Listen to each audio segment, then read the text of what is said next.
ายดีท่านผู้ชมที่เคารพต้อนรับบรรดาทานเข้าสู่รายการลมกันวันอาทิตย์พบกันมื้อนี้ทางรายการจะพาทานมาสนทนาเกี่ยวกับการเรียนการสอนของวิทยาลัยเทคนิควิชาชีพ AB ซึ่งตั้งอยู่บ้านผ้าขาวเมืองไซธานีนครหลวงเวียงจันทร์และมื้อนี้ก็ได้มีโอกาสมาสัมภาษณ์ทานพุทธสอนลิมตะกุลอาจารย์สอนภาษาจีนอยู่วิทยาลัยเทคนิควิชาชีพ AB เจ้าสบายดีสบายดีขอต้อนรับน้องเข้าสู่รายการร่วมกันวันอาทิตย์ขออนุญาตน้องโตเนาะได้เจ้าก่อนอื่นก็อยากให้น้องโตเว้าถึงประวัติความเป็นมาของวิทยาลัยขออนุญาตเว้าย่อๆวิทยาลัย AB เลยเนาะได้โดยว่าเป็นขึ้นได้ประวัติของโรงเรียน AB นี่มันโรงเรียนนี้มันเริ่มสร้างตั้งแต่ปี 2017 เนาะซึ่งก็มีการ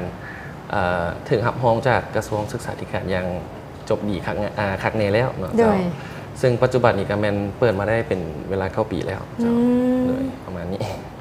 เจ้าแล้วหลักสูตรระบบหลักสูตรการเรียนการสอนเฮามีคือแนวใดแน่ระบบหลักสูตรการเรียนการสอนนี่มันหลักๆเลยจะมี2ภาคส่วนเนาะก็คือ1ก็คือหลักสูตรชั้นสูงเนาะซึ่งในนี้มันมีภาควิชาเรียนก็คือภาคการท่องเที่ยวภาคภาษาจีนและก็ภาคการค้าอิเล็กทรอนิกส์ซึ่งมี3ภาคนี้ในหลักสูตรชั้นสูงแล้วก็อีกภาคหนึ่งก็คือภาคเรียนบำรุงภาษาจีนหรือว่าเข้าใจง่ายๆก็คือเรียนเพิ่มอะไรโดยก็ในนี้ก็มันมีเรียนเพิ่มตั้งแต่ระดับภาษาจีนระดับเริ่มต้นจนฮอดระดับสูงเลยจะประมาณนี้แต่สังเกตเห็นว่ามีนักเรียนนับตั้งแต่รุ่นน้อยๆเข้ามาสมัครเรียนแม่นเฮาเปิดสอนบำรุงตั้งแต่รับแต่อายุจักปีขึ้นไปประมาณ7 ปีเนาะ7 ปี13 ปีแม่นห้องเด็กน้อยซึ่งห้องเด็กน้อยนี่แม่นเปิดรับแต่ว่าภาคเสาร์อาทิตย์เป็นหลักเพราะว่าเพิ่นเรียนประจำเด้เพิ่นก็วางแต่เสาร์อาทิตย์มาเรียนนะเด็กน้อยแล้วก็ห้องผู้ใหญ่เนาะซึ่งมีเบิดทิศเลยกับจันทร์หาอาทิตย์เลยซึ่งจะแบ่งเป็นภาคจันทร์หาศุกร์กับภาคเสาร์ภาคบ่ายแล้วก็ภาคแลงเนาะแบ่งเป็น3ส่วนในจันทร์หาศุกร์นี่นะแล้วก็ภาคเสาร์อาทิตย์ก็มีแต่ภาคเสาร์ตลอด9 ปีผ่านมานี่ผลตอบรับหรือว่านักเรียนให้ความสนใจน้อยหลายปานใดแต่ละปียอดนักเรียนหรือว่าตัวเลขรวมมันเพิ่มขึ้นหรือลดลงก็คันว่าแบบรวมๆนี่มันก็ค่อยๆหลายขึ้นอยู่หลายขึ้นแต่ว่าส่วนหลายจะเป็นเรียนบำรุงภาษาหลายขึ้นเพราะว่าช่วงแรกๆก็อาจจะยังบ่ดังเทื่อนักเรียนก็อาจจะบ่กล้ามาเนี่ยเพราะยังบ่ทันมีชื่อเสียงสินะแต่ว่าหลังๆมานี่ก็ปากต่อปากเนี่ยหลักๆมันเน้นปากต่อปากเพราะว่าเฮาแบบเน้นให้อาจารย์สอนนักเรียนแบบมีความกระตือรือร้นนักเรียนเพิ่นมักเพิ่นก็ไปบอกหมู่ต่อสินะหมู่ก็เอามาเอิ้นกันมาเรียนสินะก็เริ่มหลายขึ้นปัจจุบันนี้ก็มีประมาณ500 คนประมาณ500 คนแต่ว่ามันก็แล้วแต่ช่วงอีกนะเพราะเรียนบำรุงเด้บางเทื่อก็มาหลายบางเทื่อก็มาน้อยสิแต่ก็ประมาณนี้บวกลบแล้วนักเรียนให้ความสนใจหลักสูตรได้หลายกว่าหมู่ในระยะผ่านมาช่วงเปิดใหม่ๆนี่มันหลักสูตรสั้นสูงนี่ก็ถือว่าหลายเติบแต่ว่าก็ควบคู่ไปกับเรียนบำรุงภาษานำก็เรียนควบห้องกันไปเลยสาขาภาควิชาใดประมาณภาคภาษาจีนเป็นหลักเลยเพราะเพิ่นอยากได้ภาษาจีนอย่างเดียวเลยสินะเนาะแต่ว่าปัจจุบันนี่ก็ตามที่เฮาฮู้เลยเนาะมันนักเรียนเพิ่นอยากน้อยลงสินะตามสถานการณ์จังซี่นี่นะก็แต่ว่าเรียนบำรุงภาษานี่ก็ยังโอเคอยู่คือเก่าแต่บางช่วงก็หลายขึ้นซ้ำเพราะมันสามารถเลือกเรียนตามช่วงเวลาที่ว่าเฮาสะดวกได้แน่นะคือสมมุติค่อยเรียนตอนเช้าสิค่อยวางตอนแลงค่อยก็สามารถมาเรียนได้อันหลักสูตรบำรุงนี่เฮาเน้นแบบอ่านบ่หรือว่าอันแบบเขียนได้หรือว่าเว้าได้อย่างเดียวเน้นสอนแบบเว้าได้ไวบ่จังซี่เลยอันเฮานี่มันเน้นแบบเน้นทุกด้านเลยก็คือแต่ว่าจะเน้นเขียนเป็นหลักเลยเน้นเขียนแล้วก็เว้าเป็นฮ้องเน้นการอ่านการเว้าการฟังและก็การเขียนซะเป็นประมาณนี้เนาะโอเคแล้วจากประสบการณ์ที่เฮาเป็นอาจารย์สอนมาหลายปีเลยบริหารคิดว่าคือเฮาฮู้นำกันแล้วคืออาจารย์เว้าไปเมื่อกี้นี้ว่าปัจจุบันคือเศรษฐกิจมันบ่ค่อยดีเนาะแล้วก็หลายๆคนก็หลายๆสถาบันก็ได้เขาเป็นว่านักศึกษาน้อยลงตัวนี้ส่งผลกระทบต่อวิทยาลัย AB เฮาบ่แม่นมันส่งผลนั่นแหละก็คือเมื่อกี้นี้เว้าไปก็คือภาคหลักสูตรชั้นสูงนี่มันตะกี้นี่มีคนมาสมัครเรียนแต่ว่าเดี๋ยวนี้แบบน้อยลงเลยบางช่วงก็เปิดบ่ได้เลยคือช่วงนี้ก็ยังบ่ได้เปิดเถื่อก็เลยว่าได้เน้นไปทางเรียนบำรุงแทนก็ได้ให้อาจารย์ประจำนี่มันเน้นไปสอนภาคบำรุงแทนภาษาจีนนะแต่ว่าตัวส่วนมัน หลักสูตรชั้นสูงนี่ก็ได้เฮ็ดโฆษณาเรื่อยๆอยู่ครับอยู่เรื่อยๆอยู่เจ้าปกติแล้วคันว่าชั้นสูงเนาะสมมุติว่าชั้นสูงถ้าสมมุติว่านักเรียนน้อยเดี๋ยวเฮาสามารถเปิดได้บ่ก็เปิดบ่ได้เพราะว่ามันน้อยอีหลีนะก็ยังต่ำต้องมาประมาณ15คนขึ้นไปจึงสามารถเปิดหลักสูตรชั้นสูงได้ตามทัศนะส่วนตัวของอาจารย์แล้วคิดว่าการที่ปัจจุบันนี้ภาษานอกจากภาษาลาวเป็นภาษาหลักแล้วก็มีภาษาคือภาษาอังกฤษเนาะหลายๆคนอาจจะรู้น้ำกันแล้วว่ามันเป็นภาษาที่สามารถสื่อสารได้แล้วต่อมาก็คือภาษาจีนซึ่งปัจจุบันนี้คนก็นำใช้หลายอาจารย์คิดว่ามันมีความสำคัญแนวใดต่ออาชีพหรืออนาคตของคนคนหนึ่งก็แน่นอนว่าเขาคันว่าเขาได้หลายภาษามันก็ดีแล้วเขาแล้วเพราะว่าเขาสามารถเลือกเวียกได้ง่ายขึ้นนะคันเขาได้แบบภาษาเดียวบอกหรือว่าหน่อยภาษาที่เขาเลือกเวียกได้หน่อยลงโอกาสในการหาเวียกก็หน่อยลงตามที่ภาษาเราได้แหละเนาะส่วนตัวคิดว่าถ้าหากว่าเขาได้ภาษาจีนซึ่งเขาพูดแล้วเนาะว่านักลงทุนชาวจีนนี่ก็ถือว่าหลายแห่งในบ้านเขาก็เขาก็มีโอกาสในการหาเวียกนำหรือว่าสามารถไปเฮ็ดการค้าบอกหรือว่าธุรกิจบอกหรือว่าไปสมัครเวียกนำพวกห้างบอกที่ว่าต้องได้ใช้ภาษาจีนในการเฮ็ดการค้าขายนะปกติแล้วเขาเรียนภาษาลาวอยู่แล้วภาษาอังกฤษหันหู้ว่าทุกคนจำเป็นต้องเรียนอะไรก็ได้ถ้าเขาได้ภาษาที่2หรือภาษาที่3อีกมันก็ยิ่งจะเป็นโอกาสที่ดีเพราะว่าเขาหลายๆคนนักเรียนหรือว่านักศึกษาหลายๆคนเพิ่นจะคิดแต่ว่าเรียนแต่อันนี้ไปแล้วก็พอแล้วเรียนอันนี้ไปก็พอแล้วอันที่จริงถ้าเขาได้หลายภาษาเขาบ่จำเป็นต้องคิดว่าเขาต้องเฮ็ดเวียกอยู่ประเทศเฮาอย่างเดียวบ่หรือว่าต้องเฮ็ดเวียกอยู่นำองค์กรนี้องค์กรนั้นจังซี่ทั้งที่เฮายังคิดว่าเขาสามารถเฮ็ดเวียกนำองค์การหรือว่าองค์กรต่างประเทศสามารถไปประเทศใดเฮ็ดเวียกอยู่ประเทศใดก็ได้นี่เป็นโอกาสที่ดีสำหรับการศึกษาถ้ามีความรู้หลายยิ่งมีโอกาสหลายโดยแม่นทางวิทยาลัย AB เฮาได้มีการร่วมมือกับโรงเรียนอยู่ภายในที่สอนภาษาลาวหรือภาษาจีนนำกันหรือว่าเฮาได้มีการร่วมมือกับวิทยาลัยหรือว่าโรงเรียนอยู่ประเทศจีนบ่เจ้าโดยมีเจ้าว่าภายในก่อนเนาะภายในนี่แม่นมีการร่วมมือกับมหาวิทยาลัยซูโจประจำสปป.ลาวเนาะซึ่งตั้งอยู่บ้านเสียงดาดเหนือเมืองไซเศรษฐานครหลวงจันทร์นี่แล้วก็ซึ่งการร่วมมือนี่มันให้เฮานี่ไปเปิดศูนย์บำรุงภาษาคือกันศูนย์บำรุงภาษาอยู่ทางมหาวิทยาลัยนั่นเนาะแล้วก็มีการช่วยจัดหานักเรียนให้ไปนักศึกษาไปเรียนอยู่มหาวิทยาลัยซูโจประจำสปป.ลาวนี่เนาะแล้วก็อยู่บ้านสายลมนี่เฮาก็มีการร่วมมือกับศูนย์บริการเรียนต่อต่างประเทศซึ่งก็คือไปเรียนต่อสปป.จีนนั่นแหละเนาะเจ้าซึ่งเป็นการ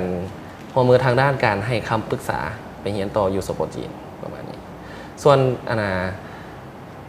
การร่วมมือกับต่างประเทศเนาะก็ร่วมมือกับทางสปป.จีนเนาะก็มีการร่วมมือกับทางมหาวิทยาลัย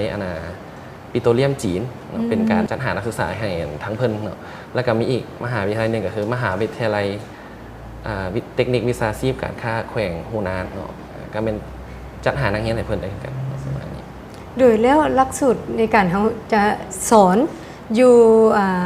ห้องเรียนแล้วให้ได้มีนำพานักเรียนไปทัศนศึกษาหรือว่าแลกเปลี่ยนบุญเรียนหรือว่าเฮ็ดจัดกิจกรรมนอกโรงเรียนบ่ตัวนี้ยังบ่ได้เฮ็ดเถื่อแต่ว่ามีแต่จัดกิจกรรมภายในโรงเรียนเนาะอาจจะพาก็จะลิ้นเกมบ่สินะหรือว่ากิจกรรมที่เกี่ยวกับแบบมีการเรียนรู้ไปในตัวเลยเพราะว่าเรียนภาษาจีนเด้เฮาก็เลยต้องการเฮ็ดกิจกรรมที่แบบอาจจะเกี่ยวกับภาษาจีนบ่หรือว่าวัฒนธรรมจีนเข้ามาปนนำเพราะว่าเรียนภาษาจีนเฮาเรียนภาษาลาวบ่ได้เฮาต้องรู้วัฒนธรรมเขานำเพราะว่าคันรู้ละเฮาก็ฮู้ก็จะลมเรื่องอย่างกันเฮาก็สิเข้าใจได้คือบ้านเฮานี่เจ้ากินข้าวแล้วบ่เนาะมันก็บ่ได้แปลว่าเจ้ากินข้าวได้แท้มันอาจจะเป็นคำทักทายซื่อๆนะซึ่งภาษาจีนก็อาจจะมีคือกันจริงๆประมาณนี้เฮาก็ต้องได้เข้าใจวัฒนธรรมประมาณนี้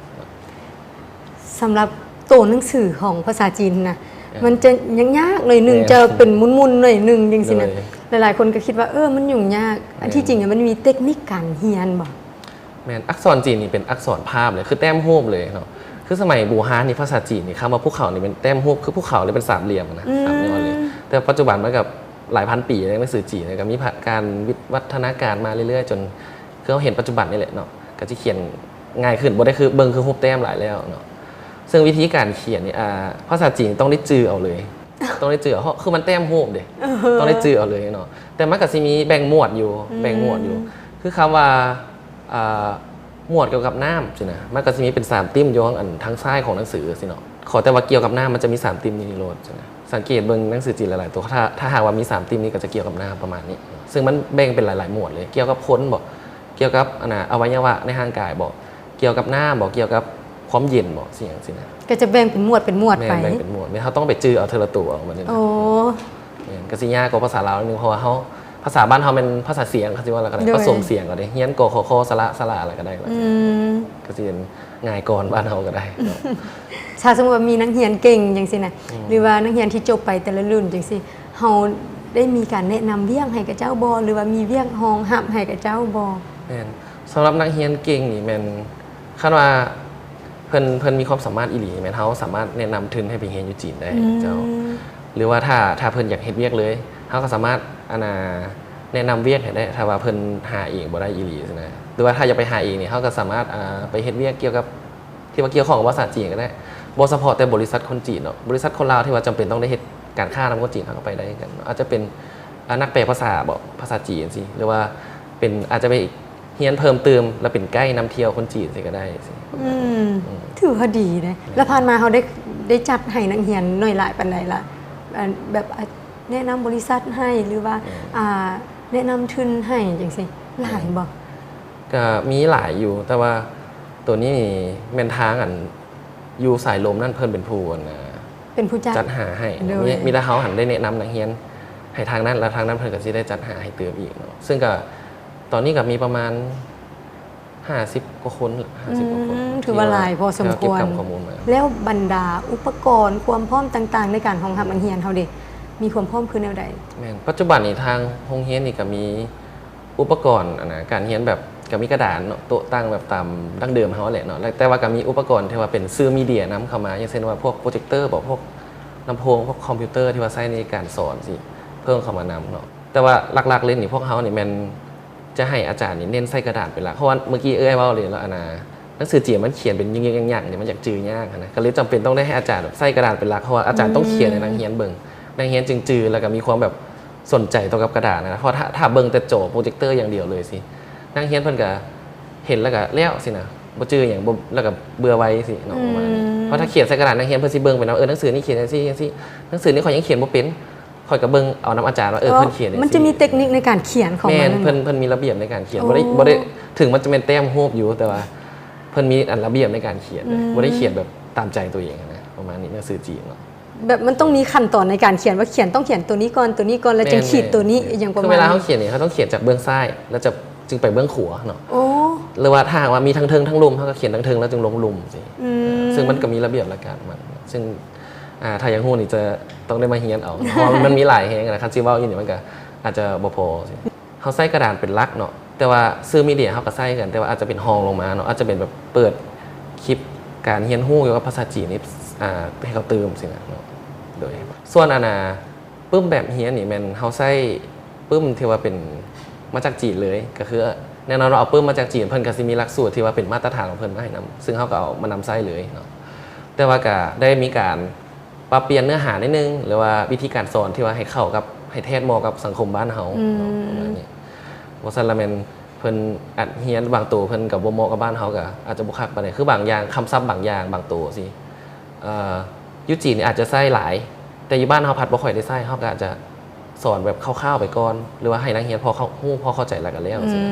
แต่ว่าพวกคำศัพท์ที่ว่าได้ใช้ดุๆหรือว่าคำศัพท์ที่ว่าบ้านเฮาจำเป็นต้องได้ใช้แต่ว่าต้องมีอยู่จีนอาจจะบ่มีสิแต่อยู่บ้านเฮามีสิมันก็เฮาก็ได้สอนให้สอนเข้าไปตื่นคือมาปรับเปลี่ยนเองโดยแม่นโดยเสริมเข้าไปแบบ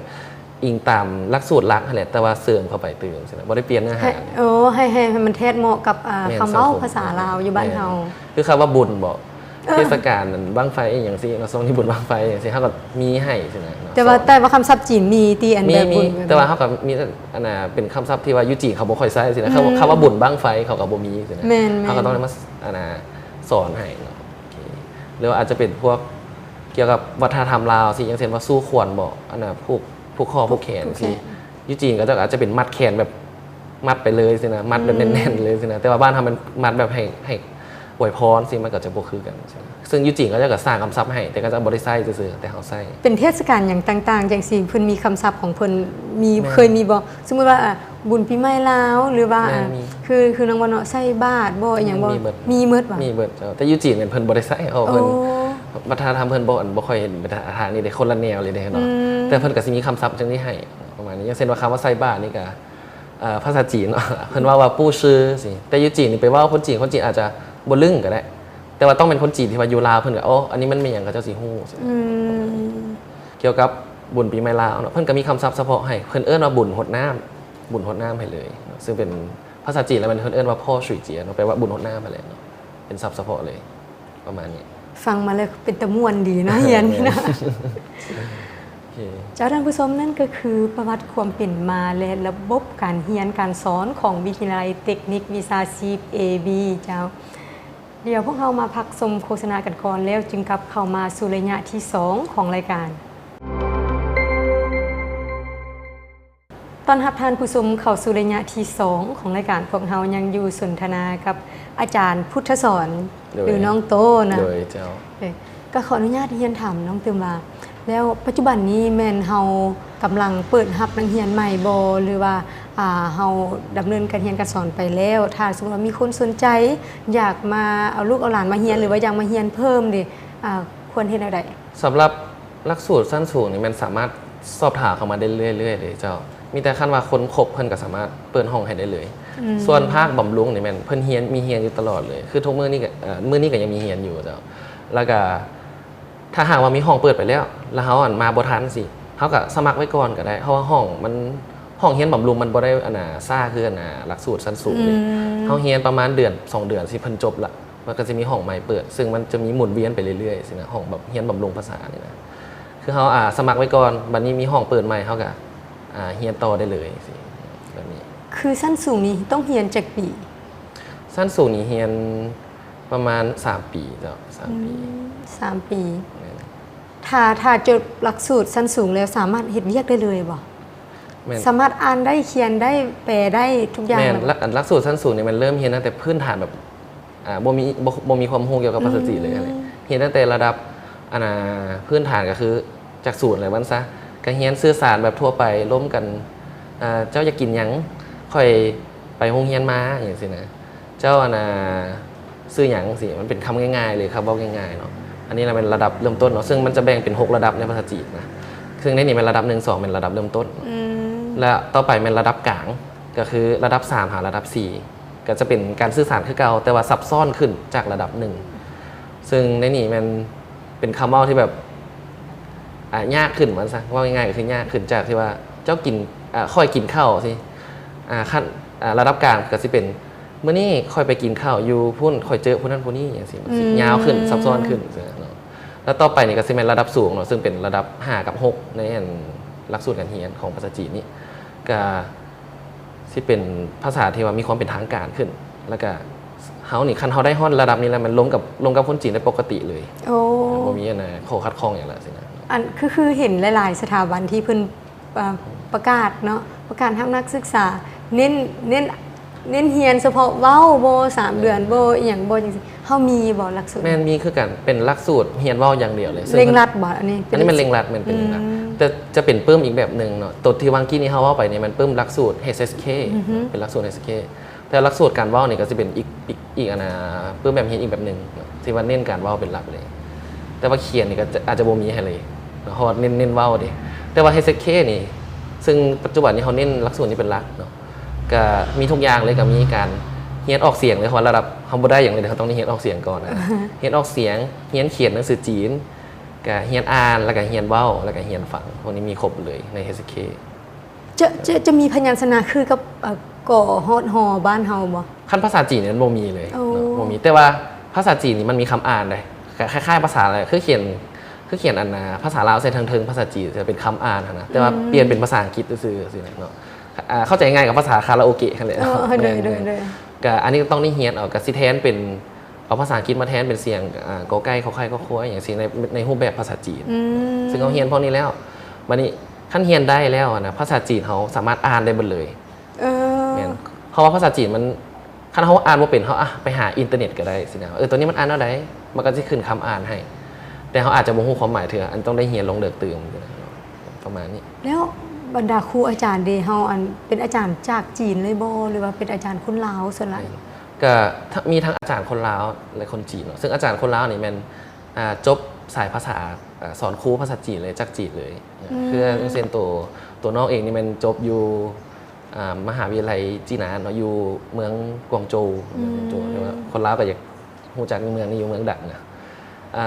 ก็เรียนสายครูนี่เลยแล้วก็มาสมัครเวียกเฮ็ดเวียกเป็นครูสอนอย่างนี้สำหรับครูลาวกับครูจีนนี่แม่นเฮาสิแบ่งเลยก็คือระดับเริ่มต้นนี่แม่นเฮาได้ให้ครูลาวเป็นคนสอนเป็นหลักเลยเพราะว่าเริ่มต้นเฮาบ่ได้อย่างเลยล้มกันกับบ่ฮู้เรื่องกันเนาะคันสิให้ครูจีนมาล้มนี่แม่นนางงงอย่างเดียวเลยเนาะออกเสียงยากอีกหน่อยนึงมันนี่แม่นคือบางอย่างนี้เฮาคนลาวกันเองเฮาสิฮู้ว่าคนลาวเรียนแล้วมันจะมีข้อใดที่ว่าต้องระวังข้อใดที่ว่าคนลาวมักผิดพลาดสิเฮาก็สิฮู้เฮาสิได้เตือนนักเรียนทันระวังในนี้เด้อวิธีเขียนคือการเขียนหนังสือจีนก็คือกันได้นักเรียนนี่มักผิดอยู่จุดนี้เฮาสอนเฮาจนฮู้นะทุกห้องเลยมักผิดอยู่จุดนี้คือกันทุกคนเกือบทุกคนเลยนะเฮาก็สิฮู้เฮาสิท่วงไว้ท่าเลยอย่าระวังตัวนี้เด้อสินะแต่ว่าครูจีนนี่ก็จะให้สอนอยู่ทางระดับกลางหาระดับสูงเลยเป็นหลักไปเลย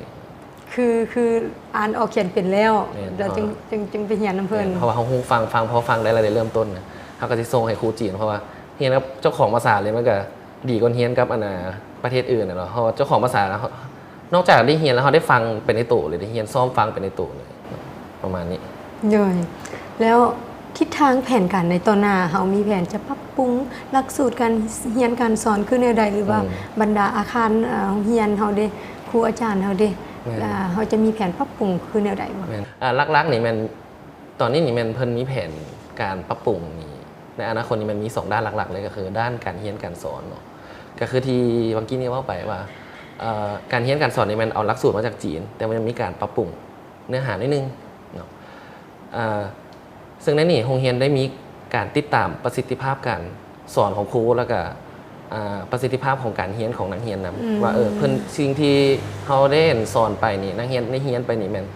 เพิ่นได้รับความรู้ความสามารถหรือว่าทักษะบ่จากวิชาที่ว่าเพิ่นเรียนนี่แม่นได้เต็มที่หรือยังสินะเฮาต้องได้ติดตามอยู่เรื่อยๆเนาะว่าโอเคหรือยังสิคันว่าบ่โอเคด้านใดหรือว่ามีข้อบกพร่องหรือว่ามีจุดบ่ดีด้านใดสิเฮาก็ได้มีการประชุมแล้วก็หาวิธีแก้นำกันภายในโรงเรียนเจ้าแล้วก็ด้านที่2นี่ก็คือก็เป็นด้านการร่วมมือเนาะก็คือโรงเรียนนี่ปัจจุบันนี้มีการร่วมมือกับทางภายในและต่างประเทศแล้วแต่เฮาก็ยังได้มีการซอกหาครูร่วมมือใหม่เติมอีกเนาะเพื่อสร้างความเข้มแข็งให้กับการศึกษาภาษาจีนภายในโรงเรียนเฮานี่ซึ่งมันเป็นผลดีต่อกับนักเรียนเองแล้วก็โรงเรียนเองนะแล้วจากการบริหารหรือว่าการเรียนการสอนจุดใดที่เป็นข้อท้าทายสำหรับโรงเรียนช่วงนักเรียนน้อยลงนี่แหละอย่างที่ฮู้กันเนาะอาจจะให้เฮ็ดโฆษณาเติมให้นักเรียนเพิ่นเห็นข้อดีของการเรียนภาษาจีนว่าเรียนจังซั่นจังซี่มันดีจังซั่นจังซี่เนาะให้เพิ่นมาเรื่องมาเรียนกับโรงเรียนเฮาเนาะแล้วก็โรงเรียนเฮามีจุดดีจุดเด่นด้านใดสิก็โฆษณาออกไปสินะเนาะให้เพิ่นเรื่องมาเรียนโรงเรียนเฮาเนาะประมาณนี้โดยแล้วผ่านมาทางวิทยาลัยเฮาได้มีการโฆษณาผ่าน2ทางได้ไหนมีผ่าน2ทางหลักๆเลยมัน YouTube ก็คือมีเพจ Facebook เนาะก็คือ AB Education เพจ Facebook แล้วก็ได้มีการเฮ็ดคลิปลง TikTok นำ TikTok ก็มี2ทางเป็นหลักๆจ้ะแล้วช่วงระยะพักแล้งของนักเรียนหลายๆโรงเรียนของบ่ว่าจะเป็นรัฐหรือเอกชนถ้าสมมุติว่านักเรียนสนใจอยากมาบำรุงภาษาจีนมาเรียนอยู่วิทยาลัย AB อย่างเดียวบ่หรือมีบ่อนใดแนะนำตื่มบ่จ้ะเพราะว่าเมื่อกี้นี้ว่าไปอยู่ว่าอยู่ทางมหาวิทยาลัยซูโจประจำสปป.ลาวอยู่บ้านเสียงดาเนี่ยนี่เพิ่นก็เฮาไปเปิดศูนย์บำรุงภาษาคือกันนี่เพราะฉะนั้นถ้าว่าไผสะดวกไผบ้านใกล้ตัวใดเนาะเพิ่นก็สามารถเลือกเรียนตัวนั้นก็ได้คือทางวิทยาลัย AB นี่เนาะก็อยู่บ้านพระขาวเนาะเขาว่าไผอยู่แถวนี้เฮาก็สามารถเลือกมาเรียนอยู่โซนดงโดกอยู่โซนลัก5 6มาทางนี้ได้แม่นหรือว่าถ้าอยู่แถวบ้านเสียงดาแถวถนน410 ปีสิแถวสถาบันการเงินสิก็สามารถเลือกไปเรียนอยู่สถาบันซูโจได้เนาะหรือว่าถ้าไผอยู่ในเมืองสิแถวนี้ก็อยากออกมาไกลเนี่ยนิดนึงเนาะคันว่าสะดวกเรียนอยู่ในเมืองนี้เฮาก็สามารถเลือกเรียนตัวอยู่บ้านสายลมได้ตัวศูนย์บริการ เรียนต่อต่างประเทศนั้น SCSE เนาะซึ่งสถานที่นี่มันเป็นตึกอาคาร6ชั้นเนาะอยู่ต่อหน้ากับลาวโทรคมเลยเจ้าแล้วบรรดาครูอาจารย์ที่มาสอนอยู่นี่พวกเขามีการเบื้องแยงดูแลหรือว่าให้สวัสดิการคือแนวใดเพื่อดึงดูดปัจจุบันนี้คือหลายโรงเรียนเพิ่นก็จะขาดด้านวิชาการหรือว่าครูสอนภาษาจีนกับบ่ได้หลายจังซี่นะเฮามีการเบื้องแยงเพิ่นคือแนวใดเขาก็มีสวัสดิการให้กับอาจารย์ก็คือพักตามเทศกาลเนาะพักตามแจ้งการทางราชการนั่นแหละเนาะแล้วก็มีพักสามารถพักเวียกได้ก็คือ14มื้อต่อปีก็เป็นอันนี้เป็นว่าสวัสดิการแบบพื้นฐานเนาะแล้วก็มีการเลี้ยงข้าวสวยนะเลี้ยงข้าวสวยจันทร์ฮอดศุกร์เลยเลี้ยงทุกมื้อเลี้ยงทุกคาบเลยถือว่าสวัสดิการดีเลยเพราะว่าเศรษฐกิจในนี้ถ้าเอาสมมุติว่าทางเฮียนหรือว่าทางบริษัทใดหนึ่งก็แล้วแต่ถ้ามีการช่วยในการเลี้ยงเขาเลี้ยงน้ำอย่างนี้มันก็จะประหยัดรายจ่ายให้แก่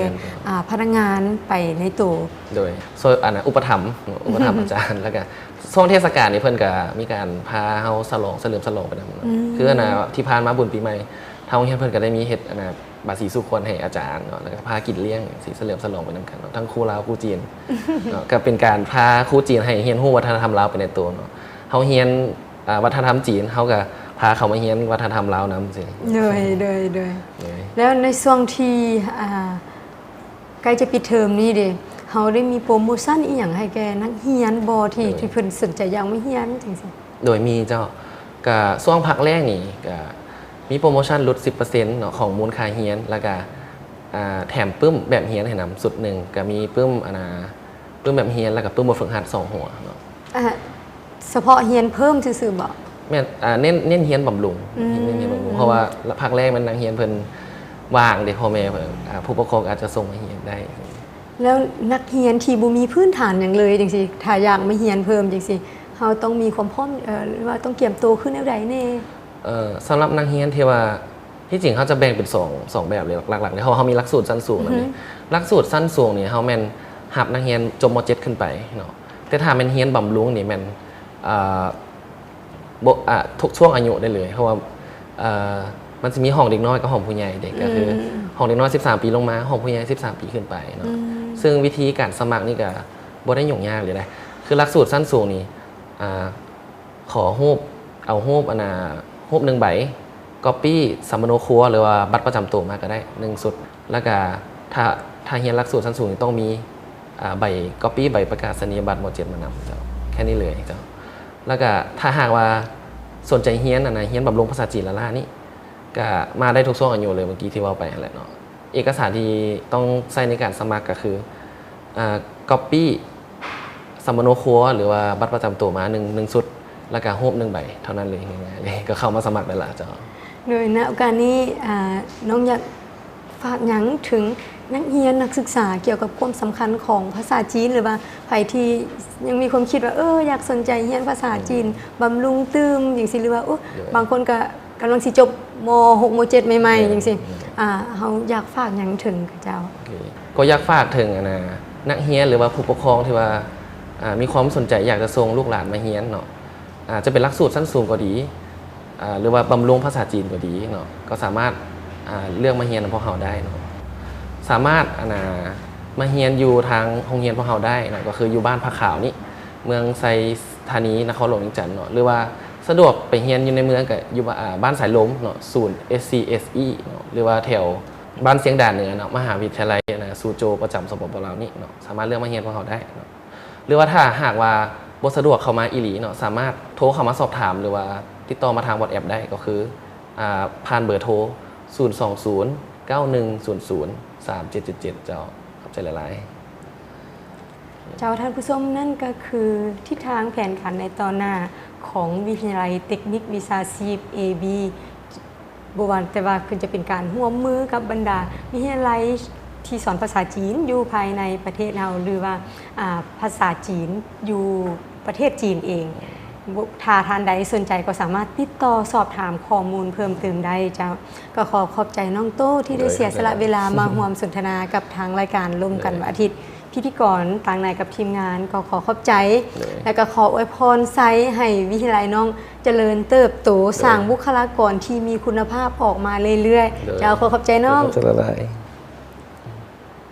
แล้วท่านผู้ชมมาฮอดนี้รายการลมกันวันอาทิตย์ก็สิ้นสุดลงแล้ว พิธีกรพร้อมด้วยแขกรับเชิญก็ขอลาท่านผู้ชมไปเพียงเท่านี้ พบกันใหม่ในโอกาสหน้าสำหรับมื้อนี้สบายดี